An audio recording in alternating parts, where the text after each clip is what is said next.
Yes, ni Menya Vuba TV, tudahwema koko kubaho kubera mwebwe kandi natwe tuguma tubashimira urukundo mukomeje kutwereka.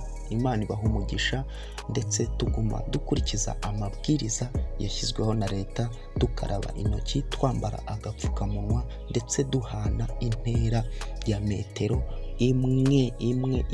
Muri kumwe na Bukarifu, aho ngenda mbagezaho ibintu bitandukanye. Nyuma y'uko Perezida wa North Korea Kim Jong yari amaze igihe rwose aburiwe, twavuga ko yari aburiwe irengero cyangwa se atagaragara mu ruhame, akomeje kugenda akora ibintu bidasanzwe, aho Perezida Putin nawe yahise rwose avuga ati Kim Jong akwiriye umudali wishimwe. Perezida w'Uburusiya Vladimir Putin yahaye umudali wishimwe Kim Jong uyobora Korea ya ruguru, ubwo hizihizwaga isabukuru y'imyaka 75 abanazi batsinzwe na Leta Zunze Ubumwe z'Abasoviyeti. Uyu mudali wahawe Perezida wa Korea ya ruguru mu kumushimira uruhare rwe mu gusigasira amateka y'abasirikare b'Abasoviyete baguye ku butaka bwa Korea ya ruguru. Ambasaderi w'Uburusiya muri Korea ya ruguru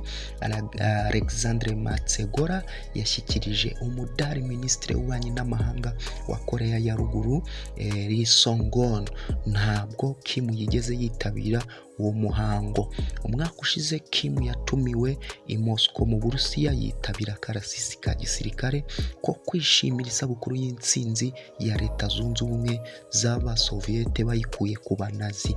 Uyu mwaka aka karasisi karasubitswe kubera icyorezo cya coronavirus. Kim Jong bakunze kuvuga ko ari umwe mu banyagitugu badasanzwe cyangwa se bakunze kuyogoza isi mu gukora ibisasu bya kirimbuzi bya nucleaire.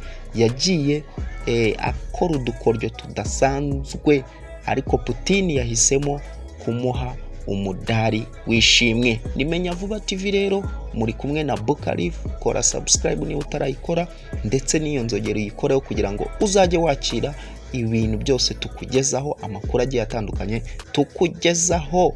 Reka tubonane ubutaha.